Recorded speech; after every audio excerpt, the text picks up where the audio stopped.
आगे और सुंदर वीडियोस पाने के लिए चैनल को सब्सक्राइब कर रखें और बेल आइकन प्रेस करना ना भूलें। धन्यवाद।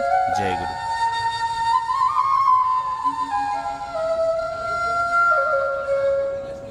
पवित्र कर्मीगण, हमारे भक्तिमती माताएं, छोटे भाई बहन और इस सत्संग से जुड़े हुए सभी लोगों के लिए मैं दयाल के रातुल चरणों में आनंद और मंगल की प्रार्थना करता हूँ और सभी को मैं रानंदित प्रीति, श्रद्धा और जय गुरु जनाता हूँ। सभी के इष्टोच्चल जीवन की प्रार्थना दयाल के रातुल चरणों में करता हूँ। आज के इस सत्संग में उपस्थित होकर मुझे बहुत अच्छा लग रहा है। कभी कभी मुझे लगता है कि जैसे मैं उड़ीसा का ही हूँ। उड़ीसा में मैं जितनी बार बोल पाया हूँ शायद ही किसी स्टेट में मैं उतना बोल पाया हूँ जितना मैं उड़ीसा में बोल पाया हूँ। तो उड़ीसा के दादा लोग जो मुझसे प्रेम करते हैं, जो मुझसे स्नेह करते हैं, उससे ठाकुर जी के पथ में चलने में मुझे बहुत ही सहयोग मिलता है, बहुत ही सहायता मिलती है। क्योंकि आप लोगों के प्रत्येक के जीवन में, प्रत्येक के परिवार में ठाकुर परिवार के प्रति, आचार्य देव के प्रति, पूजनीय बाबाईदा, पूजनीय अमित बाबू, सबों के प्रति प्रचुर निष्ठा है। इसलिए उड़ीसा के हर डिस्ट्रिक्ट में और कभी कभी किसी डिस्ट्रिक्ट में तो 3-4 दिन वहां पर ठाकुर जी का सत्संग बिहार है, ठाकुर जी का सत्संग बिहार। एक टीचर थे, उनकी तबीयत बहुत खराब रहा करती थी, उनकी तबीयत बहुत खराब रहती थी और हाथ में एक बड़ा सा घाव हो गया था। तो वो घाव नहीं छूट रहा था। बहुत सारे डॉक्टरों से ट्रीटमेंट वो कराए, लेकिन किसी भी तरह से वो घाव नहीं छूट रहा था। तो एक दादा ने उनसे कहा कि आप मेरे साथ में देवघर में चलिए। तो वो उस दादा के साथ देवघर में आए। आचार्य देव पूज्यपाद श्री दादा वर्तमान आचार्य देव पूज्यपाद दादा के पास में आए। तो पूज्यपाद दादा बोले जाइए बाबा के पास इनको ले जाइए। तो वो श्री बौरदा के पास उनको वो सज्जन ले गए अपने साथ में। श्री बौरदा को वो बोले कि हमारा ये हाथ में घाव। तो श्री बौरदा पूछे ठाकुर को रखने के लिए कोई जगह है, कोई जगह निर्धारित की हो ठाकुर को ठीक से रखने के लिए? बोला नहीं दादा। बोला जाओ, वो तुम प्रयास करो जा करके ठाकुर जी को रखने का। तो वो दादा सोचे मैं तो यहाँ ट्रीटमेंट के लिए, आशीर्वाद लेने के लिए आया था और श्री बौरदा मेरे को बोल रहे हैं कि ठाकुर जी का स्थान जाकर तैयार करो। जो भी है, जब वो पूज्यपाद दादा के पास में आए, पूज्यपाद दादा बोले कि बाबा जो बोले हैं आप वो करिए। तो वो अपने जगह में लौट गए और लौट करके फिर वो प्रयास करना शुरू किए। धीरे धीरे, कुछ पैसा भी नहीं था, तबीयत भी ठीक नहीं थी। लोगों के पास जा जाकर बोले कि पूज्यपाद आचार्य देव श्री बौरदा ये आशीर्वाद मेरे को दिए हैं, आप लोग थोड़ा सा प्लीज मेरा सहयोग करिए। और सभी के सहयोग से जमीन हुई। फिर श्री बौरदा के पास में आए। श्री बौरदा बोले कि बाउंड्री वाल करो। तो बाउंड्री वाल के श्री बौरदा बोले सत्संग विहार का निर्माण करने का प्रयास करो। और जैसे जैसे ये काम वो करते गए, उनके हाथ का घाव वैसे वैसे छूट गया। तो डॉक्टर लोग आश्चर्य हो गए कि कोई ट्रीटमेंट नहीं और ये कैसे ठीक हो गया। जब देवघर आए तो पूज्यपाद दादा बोले कि पूर्व जन्म में आप कहीं पर स्नान कर रहे थे तो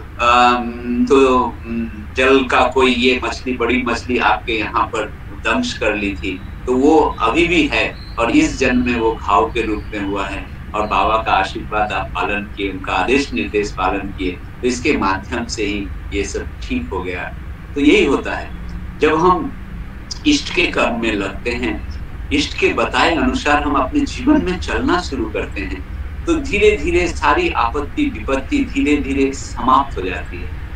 पूजनीय बाबाईदा मजिलपुर सत्संग में बोल रहे थे कि ये जो संसार है ये बहता हुआ नदी के तरह है और हमारा जो जीवन है एक छोटी सी नाव है, एक छोटी सी नाव के तरह है।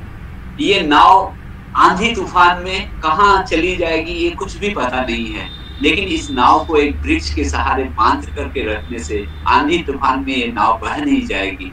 वही हमारा जीवन भी है। इस जीवन को इष्ट के वृक्ष से बांध करके रखना होगा। कैसे बांध करके रखेंगे? दीक्षा के माध्यम से। दीक्षा के माध्यम से हम इष्ट से युक्त रहते हैं और जब इष्ट से हम युक्त रहते हैं, इष्ट को जीवन में लेकर चलते हैं, तो आपत्ति विपत्ति में भी वो हमारी रक्षा करते हैं। ठाकुर पूजनीय बाबाईदा बोले हम हम अगर ये सोच लें कि भगवान को हम ये आदेश निर्देश करें कि आप मेरे बेटे की नौकरी करा दीजिए, आप मेरी बेटी की शादी करा दीजिए, तो भगवान क्या ऑर्डर पालन करने के लिए हैं? ये क्या कोई रेस्टोरेंट है कि रेस्टोरेंट में जाकर आप आदेश करिएगा वेटर को ये लाओ वो लाओ? ऐसा थोड़ी ही होता है। भगवान को हम पकड़े हैं जिससे हमारे जीवन में आनंद आए, मंगल आए। वो बोले माँ एक छोटे बच्चे को दूध पिलाती है और जब वो बच्चा सो जाता है तो फिर कभी जब वो रोता है वै करके वो रोता है तो माँ उसकी समझ लेती है। वो कुछ बोल नहीं रहा है लेकिन उसके रोने की आवाज से माँ समझ लेती है कि वो मतलब पेशाब तो नहीं कर दिया है या उसको भूख लगी है क्या। तो उसी तरह पूजनीय बाबाईदा बोल रहे हैं कि भगवान तो जानते ही हैं मेरी क्या आवश्यकता है, मुझे क्या चाहिए। ये भगवान को क्या बोलने की जरूरत है? भगवान तो मेरे सर्वेंट नहीं है ना, उनके आदेश के अनुसार हमें जीवन में चलना है। फिर पूजनीय बाबाईदा बोले हम इधर उधर घूमते हैं, इधर उधर मंदिर जाते हैं, देखने जाते हैं, खोजने जाते हैं। पूजनीय बाबाईदा बोले कि मैं उतने सालों से वहां पर ठाकुरबाड़ी में हूँ, मैं वहां पर जो बाबा बैद्यनाथ धाम का मंदिर है वहां पर तो मैं गया भी नहीं, दर्शन भी नहीं किया, फोटो के माध्यम से देखा, क्योंकि मैं जानता हूँ मेरे अंदर में ही ठाकुर जी है, मेरे अंदर में ही भगवान है, मेरे अंदर में ही ईश्वर है और उस भगवान को मैं जगाना चाहता हूँ। आप लोग सभी जगाना चाहते हैं दीक्षा के माध्यम से। और वो भगवान ठाकुर हमारे अंदर कब जगेंगे? जब ठाकुर के मन के अनुसार से हम चलेंगे, हम कार्य करेंगे, वो जैसा चाहते हैं ठीक ठीक वैसा करके हम चलेंगे, ठाकुर को प्रेम कर देंगे, गुरु परिवार आचार्य देव का आदेश निर्देश पालन करेंगे, तभी ठाकुर हमारे अंदर जागृत होंगे, ठाकुरत्व जागृत होगा। फिर पूजनीय बाबाईदा नारद जी का उदाहरण दिए। वो नारद जी पूछ रहे हैं श्री विष्णु भगवान से कि आप प्रभु रहते कहाँ हैं, प्रभु आप रहते कहाँ हैं? तो विष्णु भगवान बोले नौ तिष्ठामि वैकुंठे नौ तिष्ठामि योगिनां हृदये च। जोगियों के हृदय में भी नहीं रहता हूँ, मैं वैकुंठ में भी नहीं रहता हूँ। यत्र भक्ता गायन्ते तत्र तिष्ठामि नारद। जहाँ मेरे भक्त लोग मेरा गुणगान करते हैं वहां पर मैं रहता हूँ। पूजनीय बाबाईदा इस उदाहरण को देते हुए बोले कि ठाकुर जब श्री भगवान श्री विष्णु अपने श्रीमुख से बोले हैं कि लोग जब मेरी गुणगान करते हैं, जहां पर मेरा गुणगान होता है वहां पर मैं निवास करता हूँ। जहां पर भी आप ठाकुर जी का याजन करते हैं उस याजन में ठाकुर जी वहां पर रहते हैं, ठाकुर जी वहां पर प्रेजेंट रहते हैं। इस भाव से ठाकुर जी हमेशा हमारे साथ में हैं, इसलिए उनके अनुसार और कर्म करने की जरूरत है। जब तक हम कर्म नहीं करेंगे, इष्टिपूत कर्म जब तक हम नहीं करेंगे, तब तक हम अपने हृदय में ठाकुरत्व को नहीं जगा पाएंगे।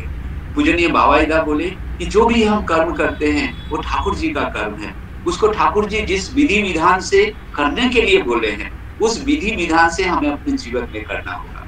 ये जो पूजनीय बाबाईदा बोले कि जो बोले कि जहां पर भक्त उनका गुणगान करते हैं वहां पर वो रहते हैं, और इसलिए तो ठाकुर जी याजन करने का हम इन लोगों का निर्देश दिए हैं, ताकि परिवेश में हम अपने आचार आचरण चरित्र के माध्यम से ठाकुर जी को प्रेम करके। पूजनीय बाबाईदा बोले लोग ये कैसे समझेंगे कि मेरे ठाकुर कैसे हैं, मेरे लोग कैसे समझेंगे कि मेरे ठाकुर कैसे हैं? लोग समझेंगे मुझे देखकर लोग समझेंगे कि ठाकुर कैसे हैं। इसलिए मैं ठाकुर जी के पथ पर कितना चल रहा हूँ, ये बड़ी बात है, ये बड़ी बात है। क्या मैं ठाकुर को बड़ा कर सकता हूँ अपने आचार आचरण से? ठाकुर तो महान है ही, ठाकुर को पालन करने के माध्यम से मैं बड़ा होता। ठाकुर जी के आदेश निर्देश आइडियोलॉजी उनको प्रेम श्रद्धा करके जीवन में चलकर ठाकुर को मैं बड़ा नहीं करता हूँ, मैं खुद बड़ा होता हूँ, इसलिए उनको जीवन करने की जरूरत है। मेरे जीवन की एक छोटी सी घटना मैं आपको सुनाऊंगा कि किस तरह से ठाकुर जी हमारी बातों में रहते हैं। जब प्रिय परम की बात हम करते हैं, ये कोई हम जानबूझकर नहीं करते हैं। लगता है कि प्रिय परम हमारे मुख से प्रिय परम अपनी बातों को बता रहे हैं। ऐसा हमने भी बहुत जगह फील किया है, अपने जीवन में मेरी अनुभूति है। एक बार उस समय मैं रांची में था, रांची में एग्जीक्यूटिव इंजीनियर था और मेरे घर से दूर में कांके बोलकर एक जगह है जहाँ मेंटल हॉस्पिटल है, उस कांके में हर थर्ड संडे को हर थर्ड संडे को वहां पर सत्संग होता है। एक दुर्गा मंदिर का प्रांगण था, वहां सत्संग होता था। फर्स्ट टाइम मैं गया था 1994 में, सह प्रतिनिधि का पवित्र पंजा मुझे मिला था, मैं वहां पर गया था, प्रथम बार वहां पर गया था। तो सत्संग हुआ, गीत भजन हुआ, एक दादा खड़े हुए और वो याजन करने लगे। याजन मतलब वो गीता का पाठ करने लगे, और बहुत सुंदर संस्कृत में वो गीता का पाठ करने लगे। मैं नया गया था, मैं बगल के गुरु भाई से पूछा ये कौन है? बोले ये डॉक्टर एसके चौधरी हैं, हेड ऑफ द डिपार्टमेंट, कीट पतंग विभाग के एग्रीकल्चर कॉलेज में ये हेड ऑफ द डिपार्टमेंट है, एंटीमोलॉजी डिपार्टमेंट के, जो भी हो। मैं पूछा ये दीक्षित हैं क्या? बोला ये दीक्षा नहीं लिए हैं। हमने ये सत्संग में आते हैं क्या? बोला हाँ ये सत्संग में आते हैं। धीरे धीरे मैं बात करता रहा और चौधरी साहब की तरफ मैं बहुत प्रेम पूर्वक, भक्ति पूर्वक उनकी बातों को मैं सुनता रहा। वो जब बैठ गए तो मुझे याजन करने का मौका दिया गया। मैंने हाथ जोड़कर ठाकुर जी को प्रणाम करके बोला कि ठाकुर जी आज कृपया आपकी दया होगी तभी मैं कुछ बोल पाऊंगा। तो वो प्रोफेसर साहब की तरफ देखकर मैंने बोलना शुरू किया। डॉक्टर चक्रवर्ती साहब जो कुछ सर जो बोले बहुत अच्छा बोले, गीता का एक एक श्लोक इतना सुंदर से बोले कि मेरी आंखों में आंसू आ गई। ऐसा करके मैं उनको बहुत इलाइट किया। उसके बाद मैं बोला कि मैं तो उतना ज्ञानी नहीं हूँ, मैं मूर्ख आदमी हूँ, लेकिन गीता का एक श्लोक मुझे याद है, यदा यदा हि धर्मस्य ग्लानिर्भवति भारत अभ्युत्थानं तदात्मनं सृजाम्यहं परित्राणाय च साधूनां विनाशाय च दुष्कृतां धर्म संस्थापनार्थाय संभवामि युगे युगे। सर इसका अर्थ क्या है? श्री कृष्ण भगवान क्या बोलना चाहते हैं? वो बैठ कर बोले कि बहुत सहज सरल है, बहुत सहज सरल है। श्री कृष्ण भगवान बोलते हैं कि जब जब धर्म की ग्लानि होती है मैं आता हूँ, साधुओं का परित्राण करने आता हूँ और दुष्कृतों का मैं विनाश करने आता हूँ, मैं हर युग में आता हूँ। मैं बोला सर श्री कृष्ण भगवान किस युग में आए थे? बोले श्री कृष्ण भगवान वो तो द्वापर में आए थे। हम बोले सर ये युग कौन सा है? तो वो सर बताए कि ये युग कली युग है।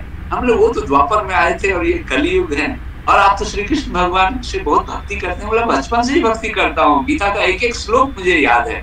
मैं बोला बहुत अच्छी बात है, लेकिन जब आप गीता से इतना प्रेम करते हैं तो श्री कृष्ण भगवान से ही प्रेम करते होंगे? हाँ बिल्कुल करता हूँ। हमने जब श्री कृष्ण भगवान की बातों से भी आप प्रेम करते होंगे? बोला हाँ।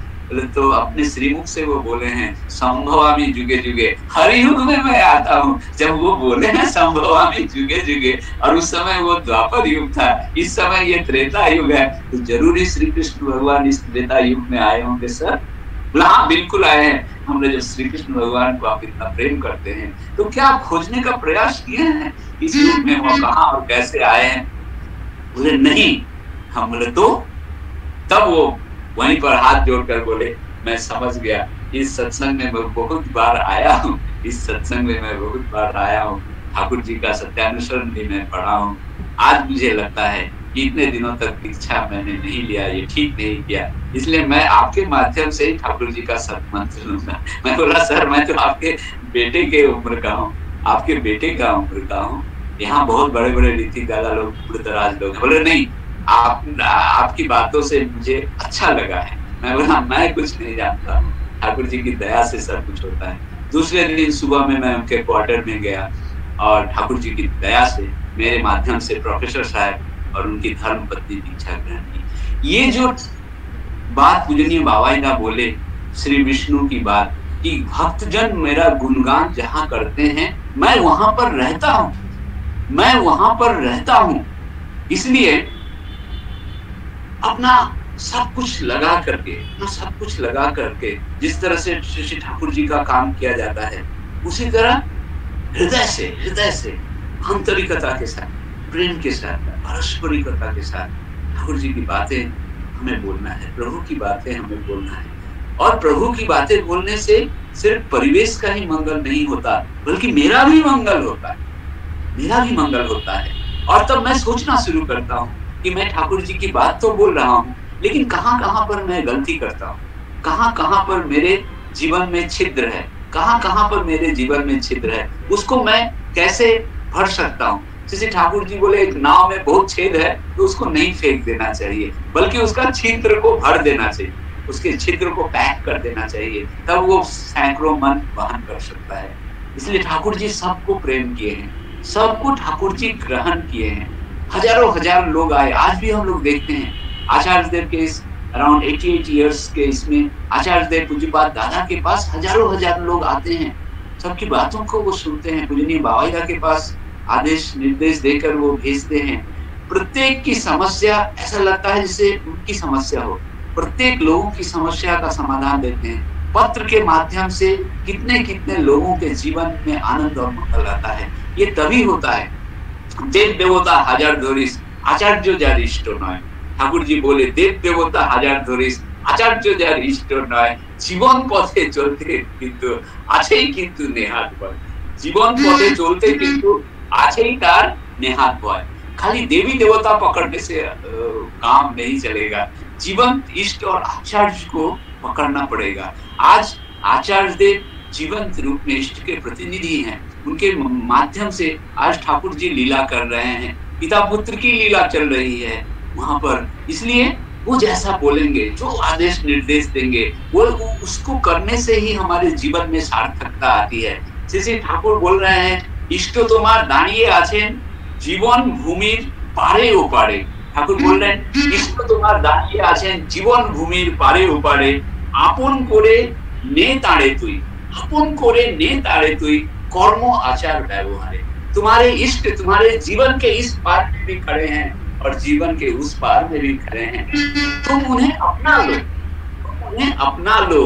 कर्म आचार व्यवहारे, अपने कर्म से, अपने आचरण से, अपने व्यवहार से। ठाकुर जी बोले पुरुषोत्तम आसेन যখন इष्ट आचार्य तिनी गुरु, पुरुषोत्तम आसेन যখন इष्ट आचार्य तिनी गुरु, तिनी सवार बाँचार द्वारा, तिनी सवार जीवन है। जब पुरुषोत्तम आते हैं, इष्ट आते हैं, वही आचार्य हैं, वही गुरु हैं, वही बचने का मूल दाड़ा है, वही बचने का मूल सहारा है। इसलिए उनको पकड़ कर चलो, वही जीवन का मेरू है, वही जीवन का लक्ष्य है। पुरुषोत्तम को अपने जीवन में लेकर के चलना, उनके इस मंत्र में, उनके इस प्रेम के अंदर अपने जीवन को सार्थक करना, यही किंतु मूल चीज है। पूज्यपाद श्री श्री बड़दा बोले, पूज्यपाद आज इष्ट स्वार्थ प्रतिष्ठा ही, इष्ट स्वार्थ प्रतिष्ठा ही जीवन का कर्म है।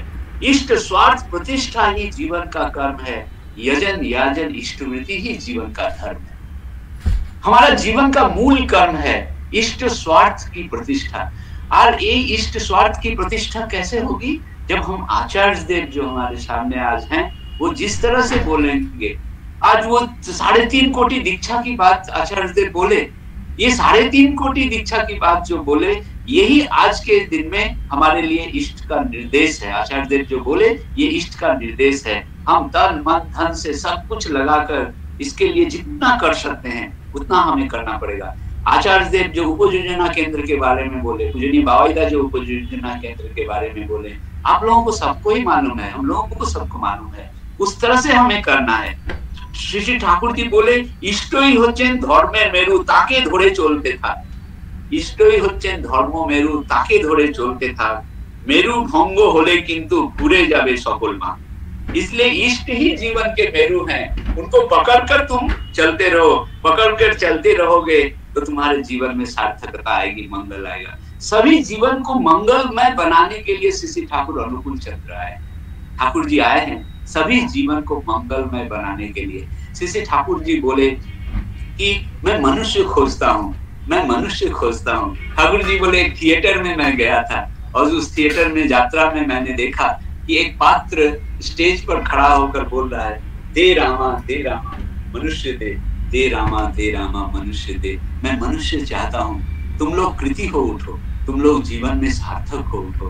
और तुम जीवन में कृति और सार्थक तभी हो उठोगे जब तुम्हारे अंदर में प्रेम आएगा। खूब प्रेम करो, ठाकुर जी बोले खूब प्रेम करो, प्रेम के माध्यम से ही मनुष्य को जीता जा सकता है। ठाकुर जी बोले बचपन में मैं जब बहुत छोटा था तो एक फुटबॉल ग्राउंड में जाता था, मुर्रा खाता था और मुर्रा थोड़ा फेंक देता था, बहुत सारी चिड़िया आती थी, बाद में वो चिड़िया मेरे हाथ में बैठती थी, मेरे कंधे में बैठती थी, मेरे होठ से होठ लगाती थी वो चिड़िया, टेबुल पाखी। बोले एक चिड़िया को भी प्यार करने से वो भी प्यार करता है। एक छोटा सा पेड़ देखे हो ना, उसको बहुत नर्चर करना पड़ता है, तब वो पेड़ बड़ा होता है, फल देता है। श्री ठाकुर जी बोले, मैं मनुष्य चाहता हूँ जो हिंदी, बांग्ला, अंग्रेजी सब कुछ बोल सके, सब कुछ बोल सके, जो सत्संग की आइडियोलॉजी है उसको वो समझ सके, जो इष्ट और धर्म की बातें हैं उसको वो समझ सके, ताकि मैं उसे भारतवर्ष के विभिन्न स्टेट में मैं भेजूंगा, विश्व के विभिन्न जगहों में मैं भेजूंगा। आज श्रद्धेय हमारे अभयदा है, श्रद्धेय अभयदा किस तरह से, या उड़ीसा के बहुत सारे कर्मी लोग किस तरह से आचार्य देव का आदेश निर्देश पालन करके भारतवर्ष के विभिन्न जगहों में जा रहे हैं, विश्व के विभिन्न जगहों में जा रहे हैं, ठाकुर जी की इस आइडियोलॉजी को फैला रहे हैं। जैसे ठाकुर जी बोले कि चाइनीज फिलोसोफर कन्फ्यूशियस का नाम सुने हो, तो वो कन्फ्यूशियस एक बार निकले थे खांटी मनुष्य खोजने के लिए, खांटी मनुष्य खोजने के लिए। जब नहीं मिला तो वो दूर दूर तक गए और 80 खांटी मनुष्य वो तैयार किए और चाइना के 80 प्रोविंस में उनको बैठा दिए। ठाकुर जी बोले कि ठाकुर जी के जीवन की घटना जानते हैं, 1962-63 में जब फाइनेंस मिनिस्टर आए थे वेस्ट बंगाल के, ठाकुर जी से पूछे थे व्हाट इज योर इनकम, आपकी आय क्या है? ठाकुर जी बोले मैन इज माय इनकम। बोले what is your expenditure? Thakur ji बोले love is my expenditure. Thakur ji के पास आनंद बाजार पत्रिका के चीफ एडिटर श्री चपलाकांत भट्टाचार्य जी आए थे, उनसे बात करते हुए श्री ठाकुर जी बोले एक मनुष्य को मनुष्य बनाने के लिए मैं एक साम्राज्य त्याग कर सकता हूँ, एक मनुष्य को मनुष्य बनाने के लिए एक साम्राज्य त्याग कर सकता हूँ, लेकिन एक मनुष्य को मैं त्याग नहीं कर सकता। ठाकुर जी जो भावधारा देकर गए हैं, आज आचार्य देव के माध्यम से वो भावधारा तीव्र गति से फैल रही है। लाखों लाखों लोग ठाकुर जी को ग्रहण करके अपने जीवन में आनंद और मंगल का उपभोग कर रहे हैं। आइए, आज जो आचार्य देव जी दादा ने जो कुछ बोला है, पूज्यपाद दादा ने 3.5 कोटि दीक्षा के बारे में उन्होंने बोला है, ये आज के लिए हम लोग का सबके लिए बड़ा एक आशीर्वाद है। और वो जब अपने श्रीमुख से बोल रहे हैं वो हुआ ही है। हम लोग प्रयास करें और उनके पथ में चलने से ही हमारे जीवन में बैलेंस आएगा। प्रभु को प्यार करके उनके प्यार के हिसाब से हमें चलना पड़ेगा, कर्म करना पड़ेगा। प्रार्थनाते कोल्ली को तो कोल्ली ना को काजे, कल्पनाते ही फुटलो उठो उठा फुट फॉल्टी पेली बाजे। सिर्फ प्रार्थना करने में, वो कल्पना में ही रह जाने से नहीं होगा, कर्म के माध्यम से उसे परिस्फुटित करना पड़ेगा। और कर्म towards going towards the path of Easter, love Lord के, जो कर्म मुझे लव लॉर्ड की ओर ले जाता है, जो कर्म मेरे आचार्य देव को प्रसन्न करता है, वही कर्म मेरे जीवन का सुकर्म है। और उस सुकर्म के माध्यम से ही मेरे जीवन में सार्थकता आ सकती है। इन्हीं शब्दों के साथ परम दयाल के राजपूत चरणों में आप सबके मंगल प्रार्थना करता हूँ।